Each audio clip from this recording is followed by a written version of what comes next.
I'm Rabbi Anna Wolfson. I'm Director of Community Development at the Liberal Synagogue Elstree, and at least until the beginning of September, I'm co-chair of the Liberal Conference of Rabbis and Cantors. And I'm going to be talking a little bit about the history of actually both liberal and Reform Judaism when it comes to egalitarianism. And I must say that I've used the books and even some of the earlier recordings of these sessions to get some of this knowledge. And it's been a really interesting deep dive. There are some things that we're told a narrative, and I wanted to kind of question if that's the truth, if that's the history. And there are other things that I just had never learned before, and I got to know. So there may be something that you've heard already in one of the other sessions. I want to start with the definition of egalitarianism, and I just went to the Oxford English Dictionary to see what that had to say. So according to the Oxford English Dictionary, it's egalitarianism is the belief that everyone is equal and have the same rights and opportunities. So everyone is equal and should have the same rights and opportunities. And the reason I went digging for that to start with is because in my mind or in my sense, often when we're talking about egalitarianism in Jewish community, what we end up talking about largely is men and women, and I do mean in this sense the binary, men and women in synagogues and synagogue practice. So kind of ritual clothing, leading services, and we talk about egalitarian synagogues and non-egalitarian synagogues. And so I just wanted to have that definition that it's much broader than that, although we are going to look at different sections. Part of that includes men and women in synagogue practice. So to the history, which you'll have heard some of this before. So the two different movements came from different places, as you'll have heard in some of the earlier sessions. So Reform Judaism, although it wasn't called Reform Judaism then, came, as I understand it, as a breakaway from what was Bevis Mark's synagogue, largely at that initial time because of location. People weren't living in that area anymore. So kind of the community itself came together in West London. And at that point, it was not egalitarian. And I've not written the date down. Was that about 1880, was it? In this sense, when I'm talking about egalitarianism, it's talking about men and women participating together in community. And it wasn't until 1933 that in West London, 1840, oh my gosh, I was 40 years off. Thank you so much, Kevin.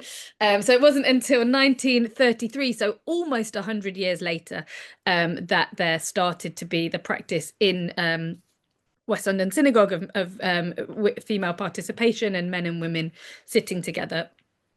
Liberal Judaism came from a different place. Liberal Judaism, as you'll have heard, there was an article written by Lily Montague about kind of revitalizing Judaism and the importance of it inspires spiritual awareness and adapting to confront the challenges of Anglo Jewry. And one of those challenges, it seems like, would have been around men and women sitting together. I know there was also stuff around mixed faith families and people sitting together, or everybody being able to pray together.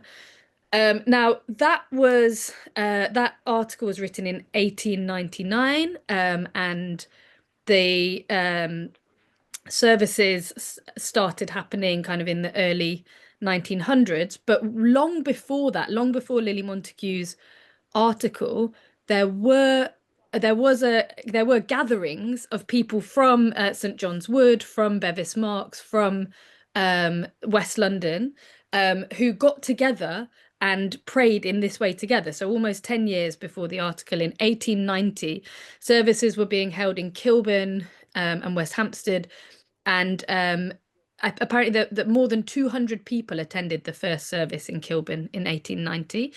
They weren't part of liberal Judaism. They were influential in their founding. And there were conversations about trying to bring them into the mainstream synagogue. So there was a conversation that had at St John's Wood Synagogue, but it wasn't possible to keep with the ethos of the community that had formed, of people sitting together and shorter services, and lots of it done in English and all of this. You'll have heard some of this from previous talks. And then in 1903, this group was called the Jewish Religious Union, and they were invited to a meeting to discuss holding their services at West London Synagogue. But they were told all sorts of stipulations, including men and women had to be separated.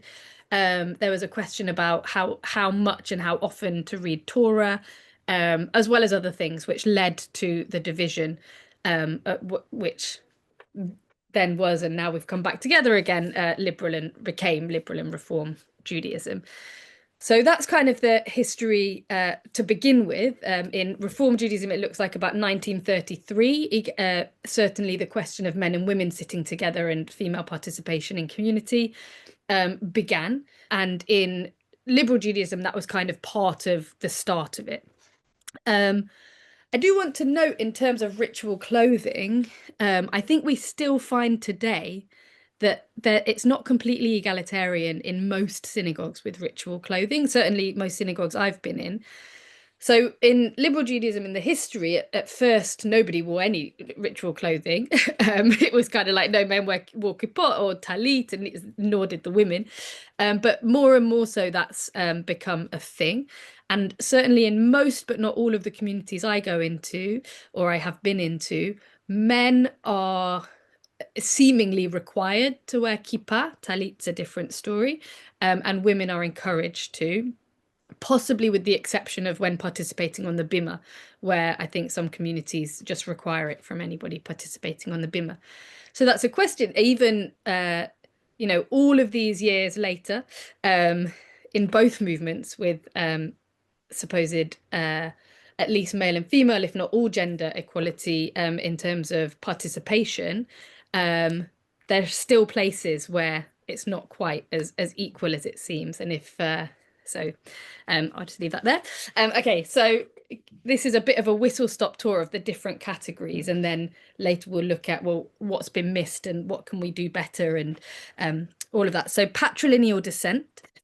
There's also two different histories there. So in the Reform movement, the inherited status, which was status recognition for patrilineal Jews, but actually technically, I believe inherited status can be a kind of form of formal recognition for any person with one Jewish parent, so not necessarily patrilineal. That was brought in 2015.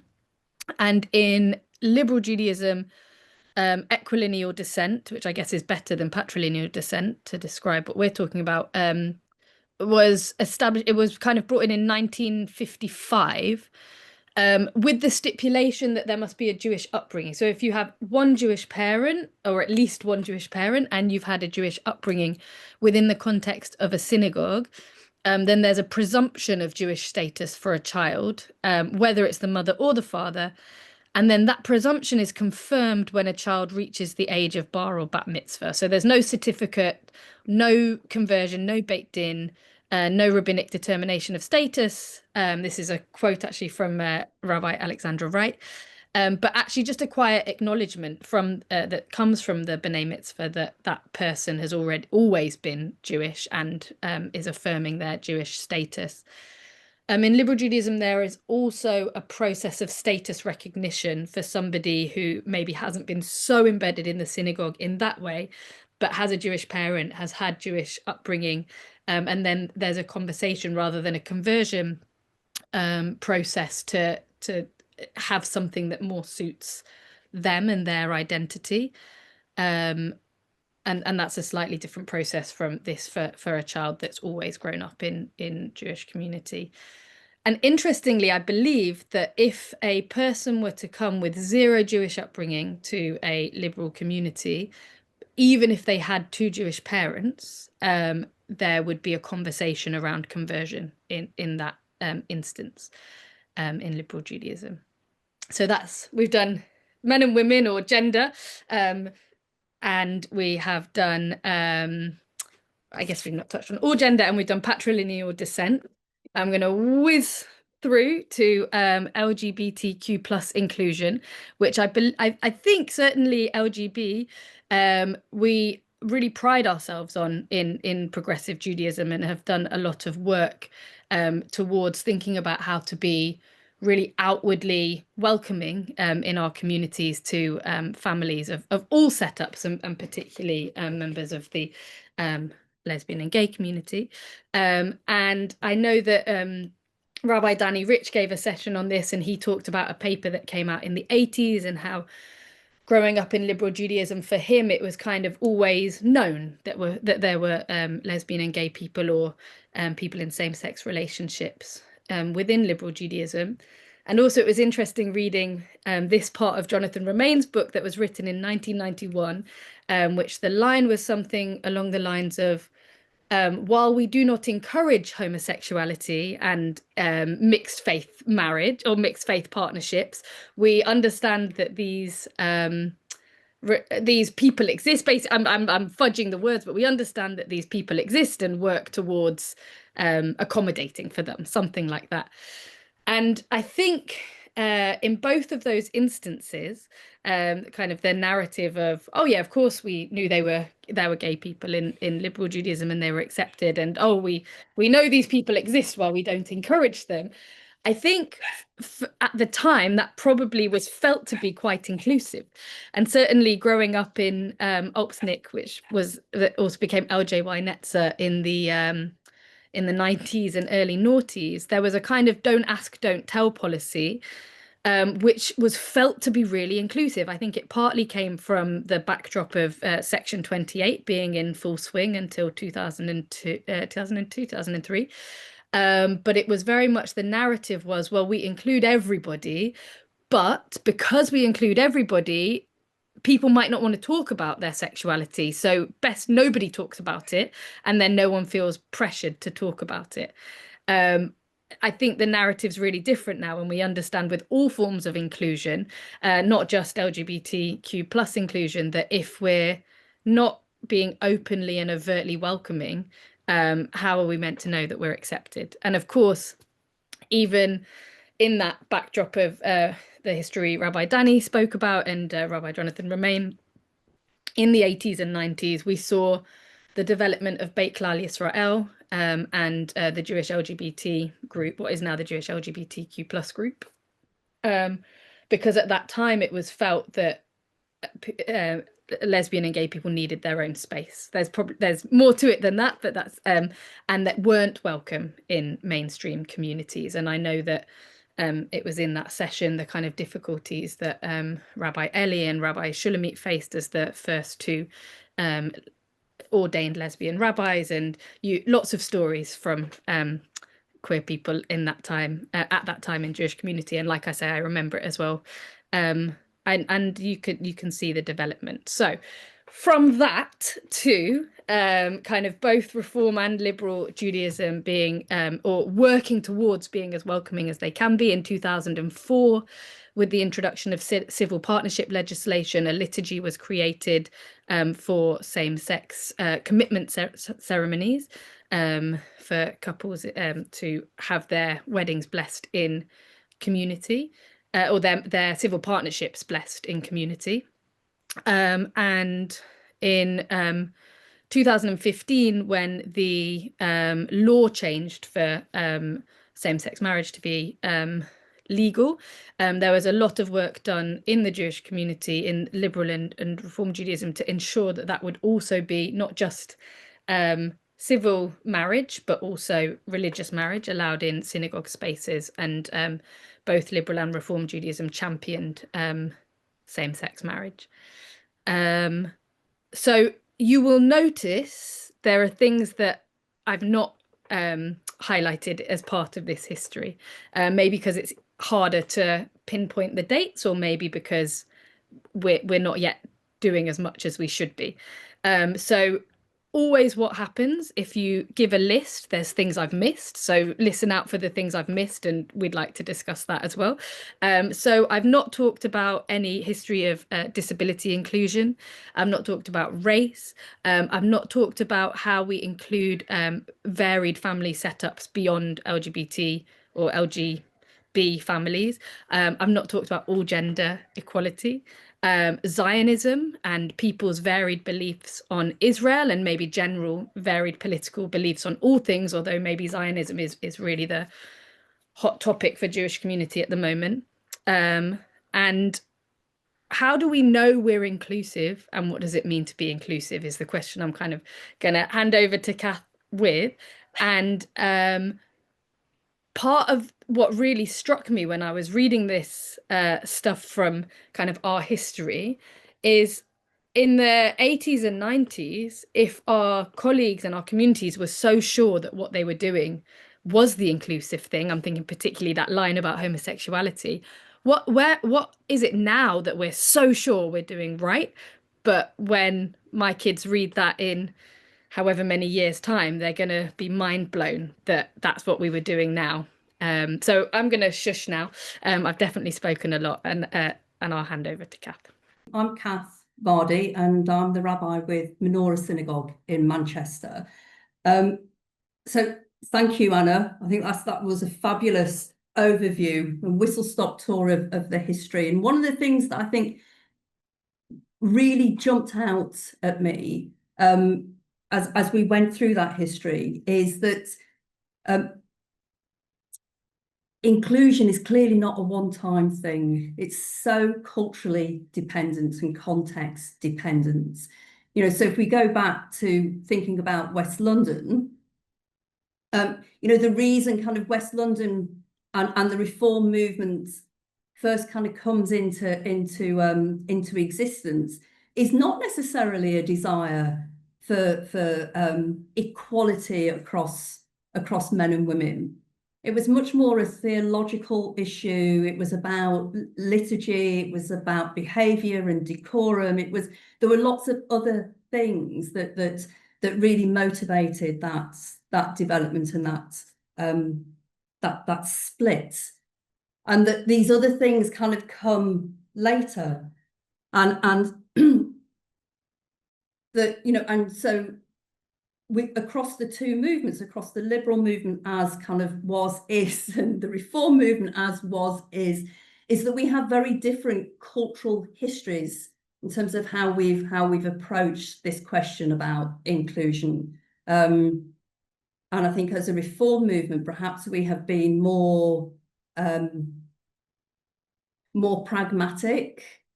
Our history, our roots, maybe, you know, they're different kind of ideological roots than the roots that you described for the liberal movement and Lily Montagu's letter and you know, those beginnings. And I think that's significant. So, you know, we are still in a position, it's my understanding, we're still in a position in terms of patrilineal descent within the reform movement, as is that that's not necessarily being adopted right across all the synagogues. The vast majority of synagogues have adopted that stance, but we still have some communities that feel uneasy, that are not. So, you know, so that equality and inclusion is a developing, ongoing process. It's an ongoing process of conversation and debate and challenge.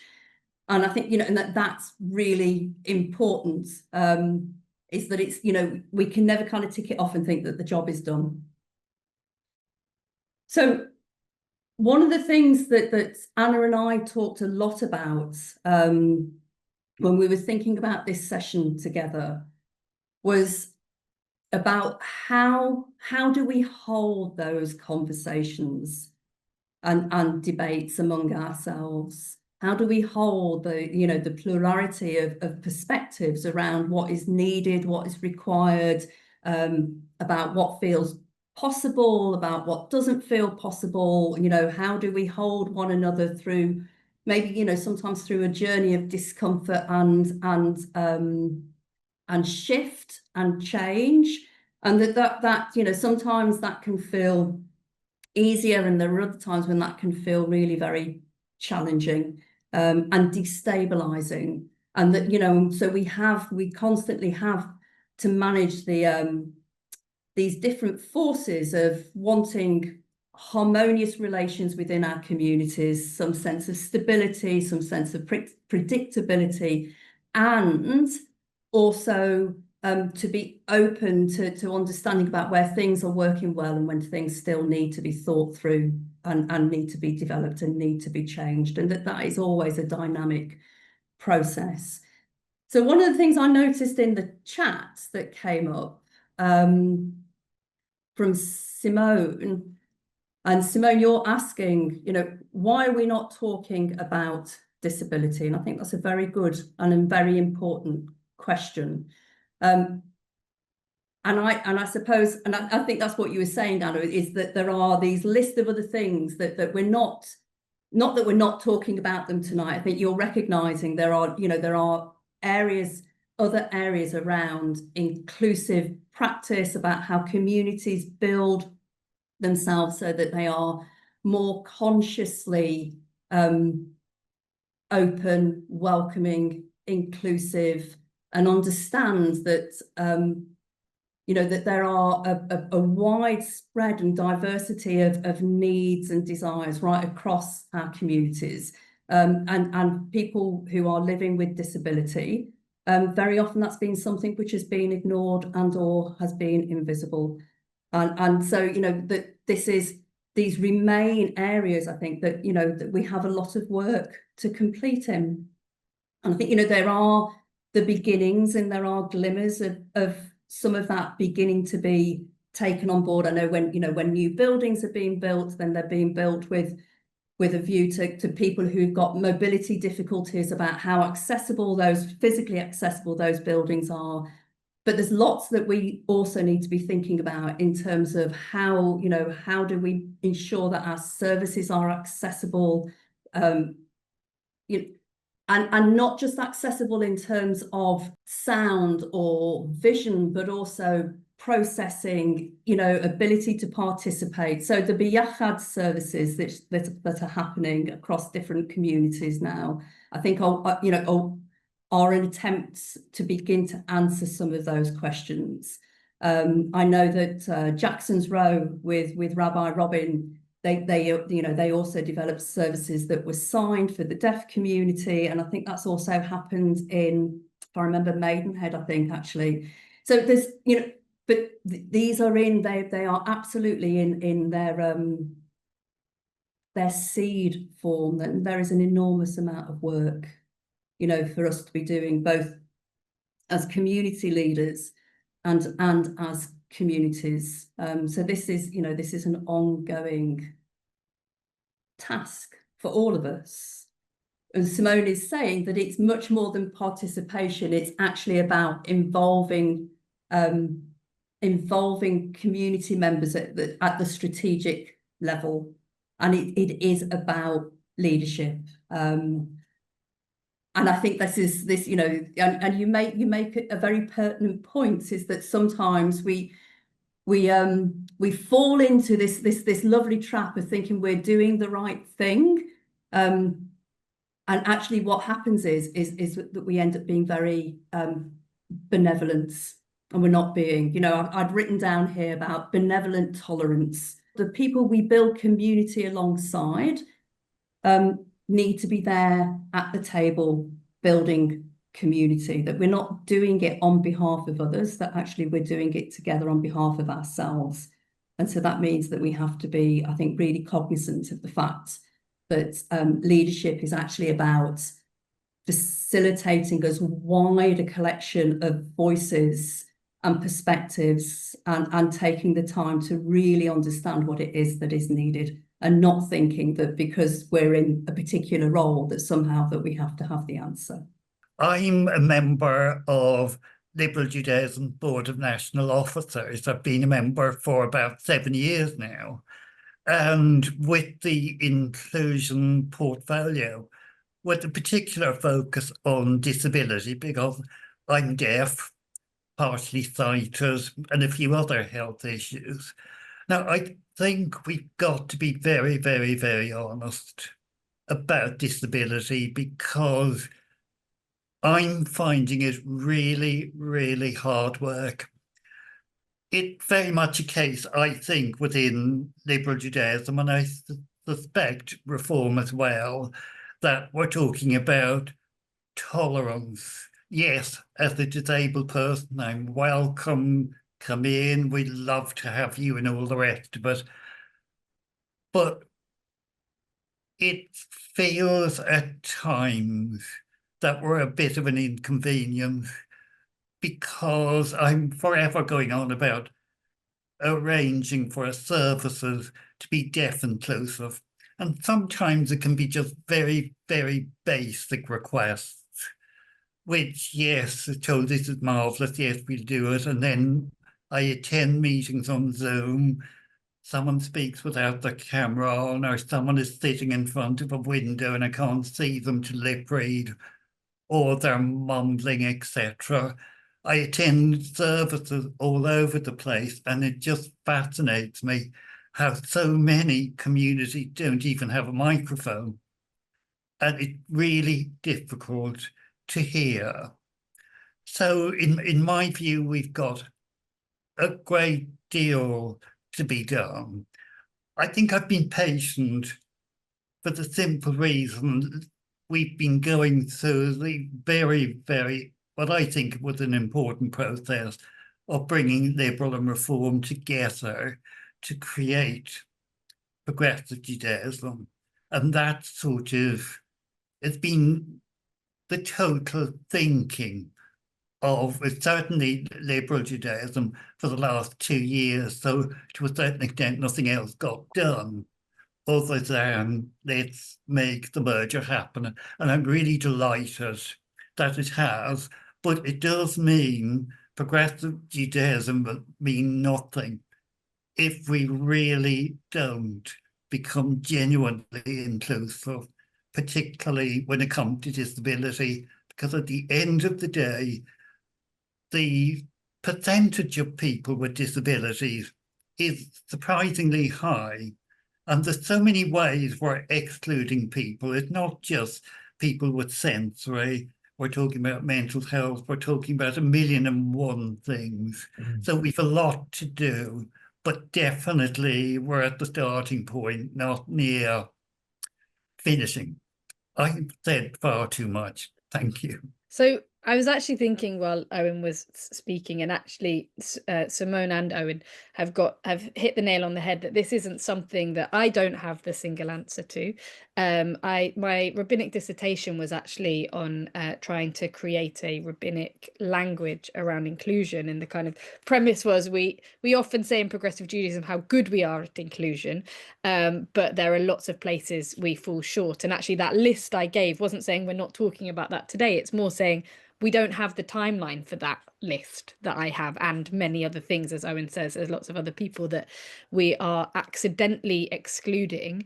I think it is accidentally, by that same way that in 1991 it was thought in the reform movement they were doing a great job at including the homosexuals. But I think that in the same way that there was a real conscious effort, like I remember it so clearly, the conscious effort for LGBT inclusion, at least in progressive communities.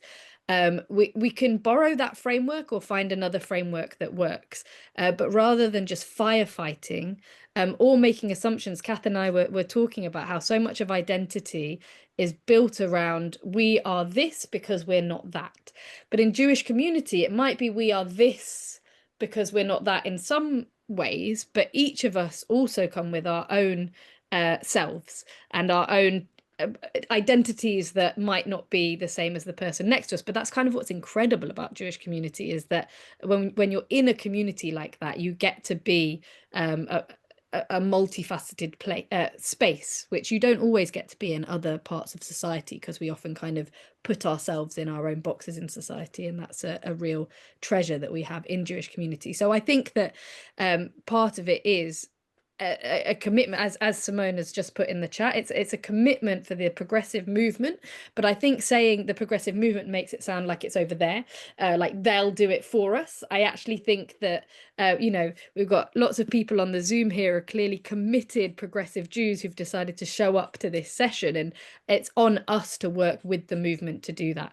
The kind of the Keshet UK LGBT plus inclusion that was done in synagogues wasn't, the movement helped with setting the scene, I think, and opening the doors, and the synagogues chose, councils chose, chairs chose, rabbis chose to be part of that conversation and look at how to move from the just about tolerate to really welcoming, or wherever the community felt it could shift itself. That's the language that Keshet UK uses, and I think we can borrow it.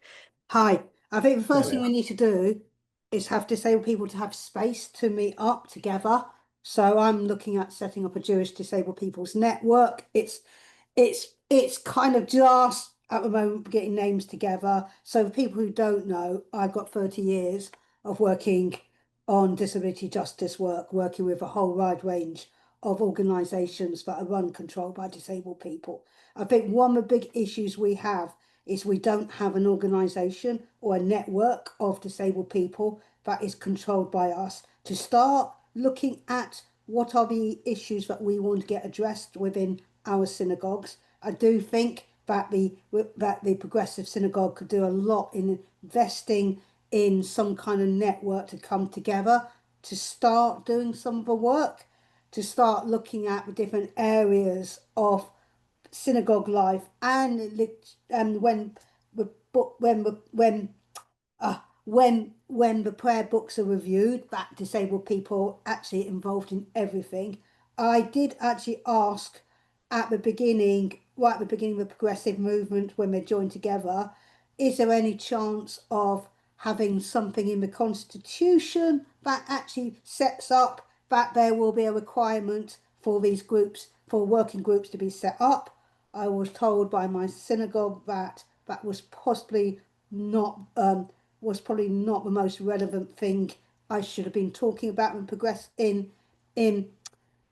when talking about what our synagogue is doing with the progressive movement, which I thought was quite disappointing, because I think that actually the leadership needs to come from the top. From the progressive movement, because individual synagogues probably do need some support to do this, and they haven't had it. There's nothing strategic, and I think it could come from working at the heart of the new progressive movement, that there should be priority getting some funding in from I can't believe there's not a one Jewish charity that gives millions to all these big charities. Norwood, Jewish Care, the whole lot of them get millions from Jewish charities. And I just wondered whether there's a Jewish charity that might like to work with myself and other Jewish disabled people to set up a network that will actually help to develop the work, develop the work streams that's needed in order for the progressive movement to really, to really be able to push above their weights. So one of the experiences I've had, which was really, really annoying. So I asked for a prayer book to be in large print. Do you know which bit they left out? They left out all the study bits. That tells me everything I need to know about progressive movement. That we are supposed to only participate in services that are designed by non-disabled people. Right, we have no, and the bit they left out was for study, which is the bit that I was actually most interested in, because that's a bit where I can engage in study, I can think about what's been said, I can read it, etc. So there's a long way to go when I can't even get the same information, the same stuff that everyone else gets in large print, and they leave out big chunks of it, and I still haven't addressed it 6 months on.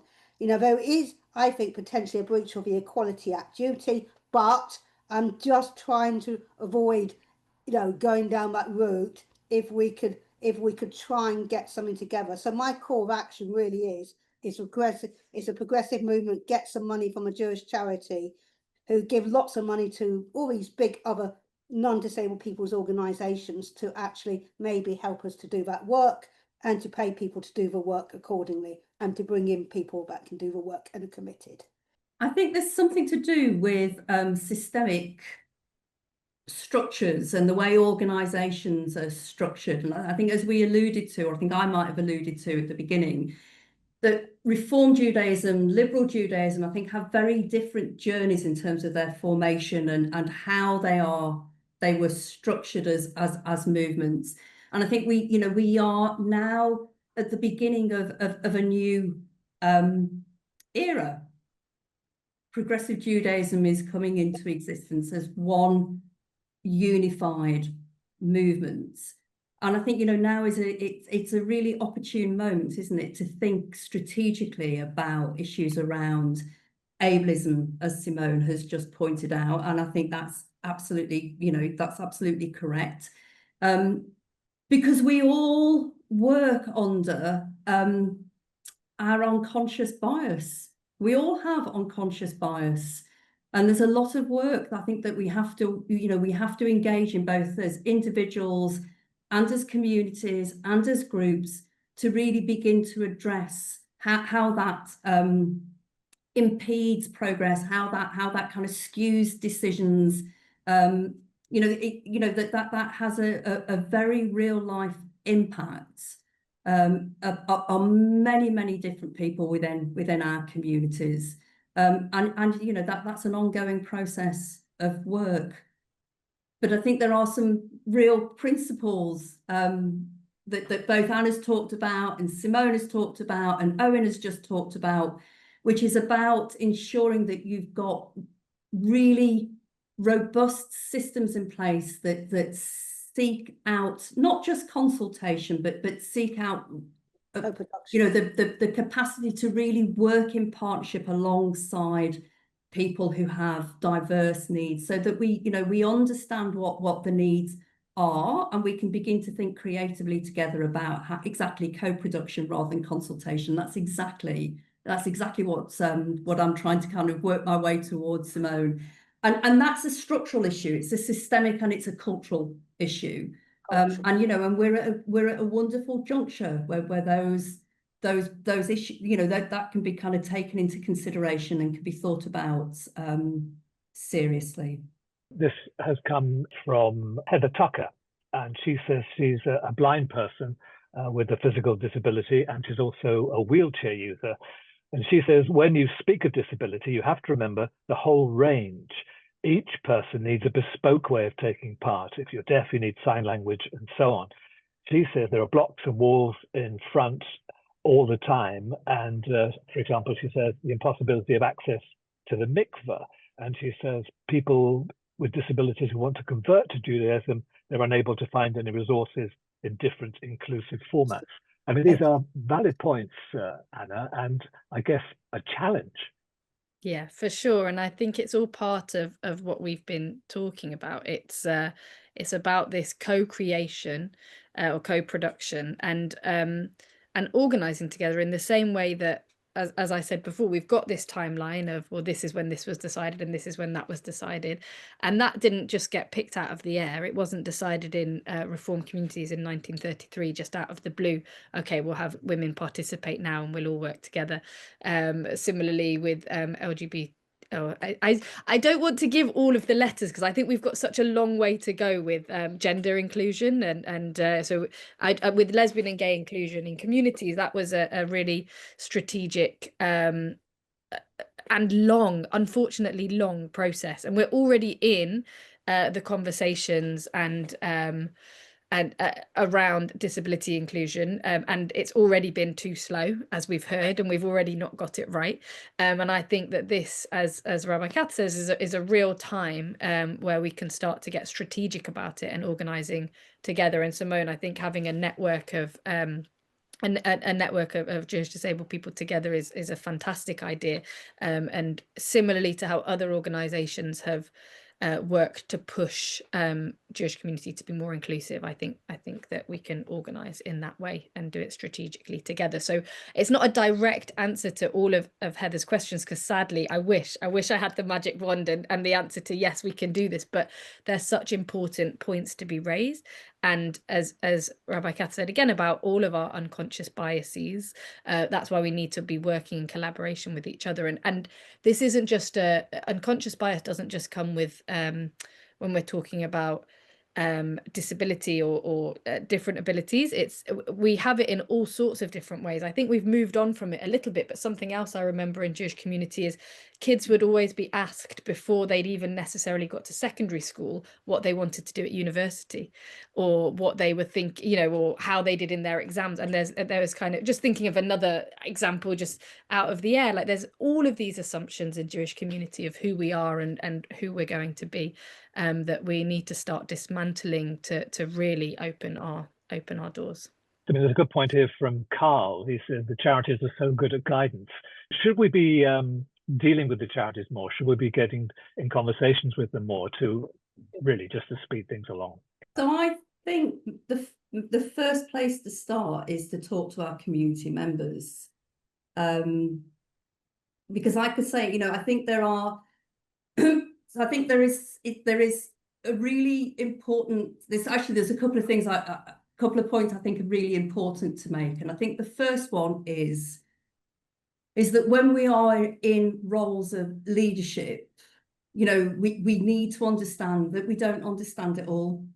We most certainly do not have all the answers, and that we really need to work in partnership with other members of the community, because we need to get it right? We don't need to necessarily, you know, we don't need to be right. We need to get it right, and getting it right means, you know, acknowledging what it is that we don't know, or what we don't understand.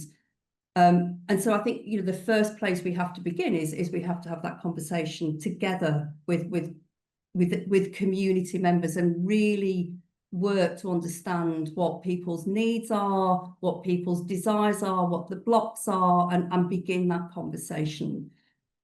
But I think the other point I really wanted to make was, and I alluded to it a little bit earlier, which is that equality, inclusion, it is not a one-time thing, right? You know, that it is something that unfolds, and sometimes it is a process that goes backwards.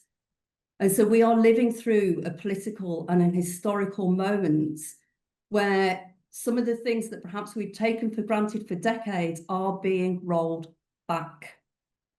And so, you know, these are not challenges, which, like I say, which we can tick off and that we think, you know, it's won, it's done, it's sorted.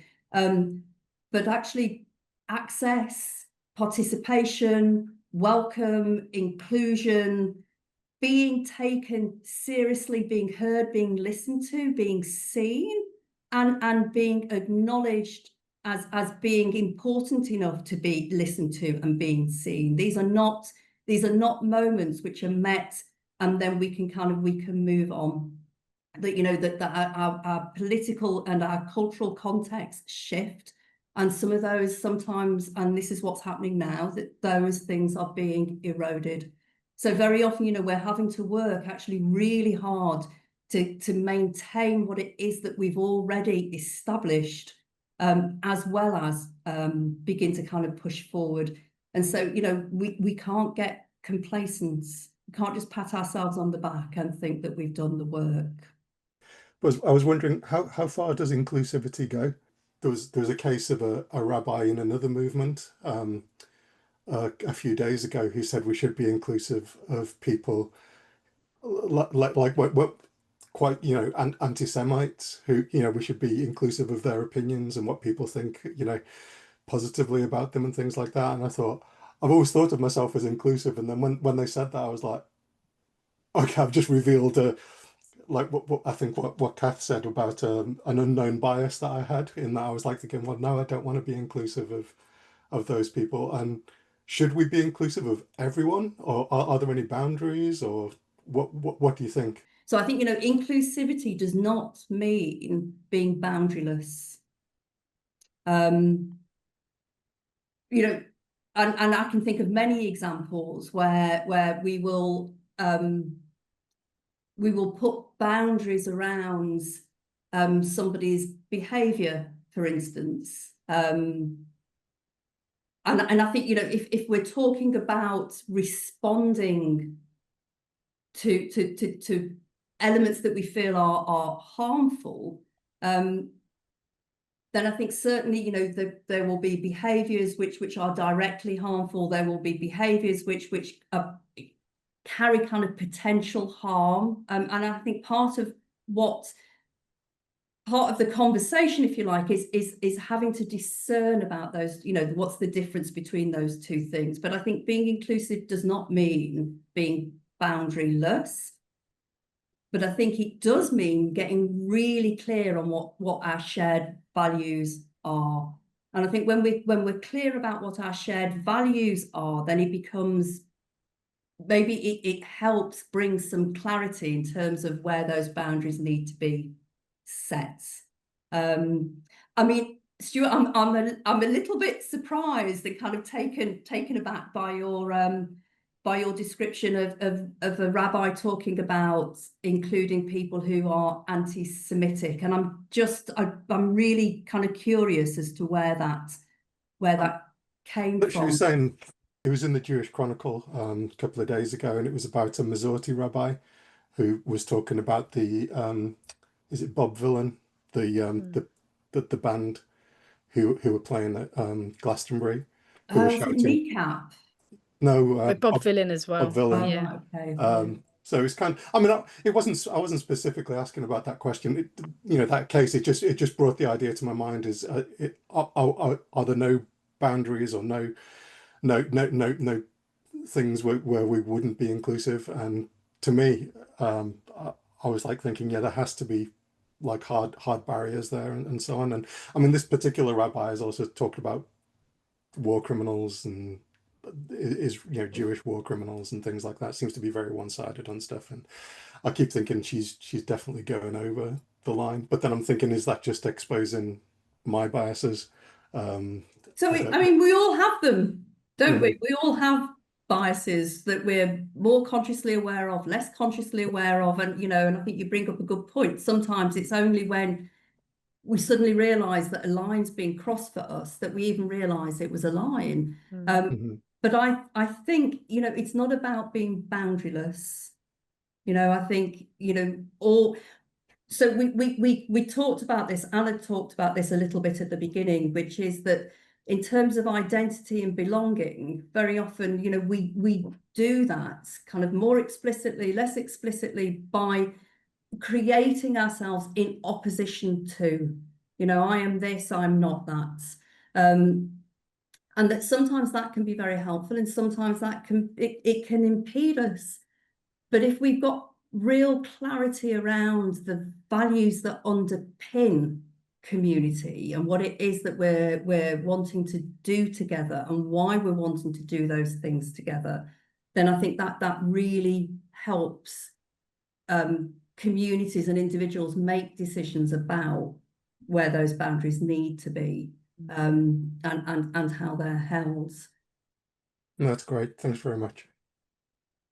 Got a question here from Kevin in the chat box, Anna. I mean, he's alluding to the fact that maybe the merger is what will kickstart a number of things we've been talking about tonight. He says there seem to be many hopes and expectations for the combined movement, but how will that be realized, and how will it happen? How will equality objectives be identified, addressed, and then success evaluated? Huge questions, but I suppose the point is this merger, you know, is this the moment where these things can be taken perhaps more seriously and really move things along more quickly? I mean, I've only been in the business 5 years. Kath's been in the business a bit longer than me, but certainly in the last couple of years that I've been co-chair of the Conference of Liberal Cantors and Rabbis. I've got that the wrong way around. I've never seen so much engagement from clergy, and that's not to say clergy were disengaged before, rabbis and cantors were disengaged before, but there's a real excitement and motivation to really create something exciting and meaningful and of its time. And I say of its time now because, as Kath says, this is going to be an ongoing process as we need to kind of be looking all the time at being the best we can be. And I think there's the second part of Kevin's question is about this kind of narrative, which, as we've seen from the history, part of it's true, but there are bits of it that are a narrative that the kind of liberal movement trialed something almost and made it acceptable, and then later on the reform movement jumped in, which is not always the case. But I think that people are very aware of that narrative. We've been told it in the histories of the movement, and we've been told it as part of the formation of our identities, and it was part of the conversation of the formation of the progressive movement. And how do we make sure that that change can happen within a broader progressive movement? And of course, it's not binary. There are liberal rabbis, currently liberal rabbis, who might be considered by some to be more reform, and reform rabbis who might be considered by some to be more liberal. And the amazing thing about us being together is, as a kind of broader group of rabbis and cantors, and a much larger movement, we get to model some of this kind of multifaceted community, and holding all of these different people and all of these different opinions within the boundaries, as Stuart and Kath just spoke about, of our values and who we are and who we want to be. And I think it's a really exciting time, because the desires there and the motivations there, I think, not just from clergy but also from communities. And again, we've had upwards of 50 people in the room this evening, and that's also real credit to the kind of motivation of creating this movement together. I think the other thing that perhaps we might be in danger of forgetting is that we're in the world of Zoom, and that we are able to have conversations, wide conversations together, that we've never really been in a position to have before. So we might have had study sessions, we might have had meetings, but that required, for people living in the north, it required getting in their cars or getting on a train, being able to access the transport, having the transport, being able to access the childcare. That in the age of Zoom, it makes a conversation possible for people that perhaps had not previously been able to step in and to participate. And not only are we able to do it by Zoom, but it then gets saved onto YouTube, and other people can also join in the conversation. And I think because it's become quite ubiquitous, I think perhaps, we are in danger of forgetting actually just how powerful this moment is, this digital moment is. Like I say, we are talking in a way that perhaps we've not been able to talk before, and we're having to learn how to do that really well. And I think all of us, we're beginning to develop the skills, but it's new. It's new. It's not just about a new movement. We're in a new age of how we communicate together, and that's very exciting. Well, that's a good moment to bring things to an end. We've reached 60 minutes. Just time for me to thank Rabbis Kath and Anna for an illuminating and fascinating conversation with much work to be done, I think. And thank you, everybody who's been on the call for this last education session of this term. We do plan to have another series later in the year. Several people have already asked us about various topics we might raise. So if you have any thoughts, do please drop myself or Simon an email. My email address is grahamm, GRAHAMM, @progressivejudaism.org.uk, and Simon's is simonr @progressivejudaism.org.uk.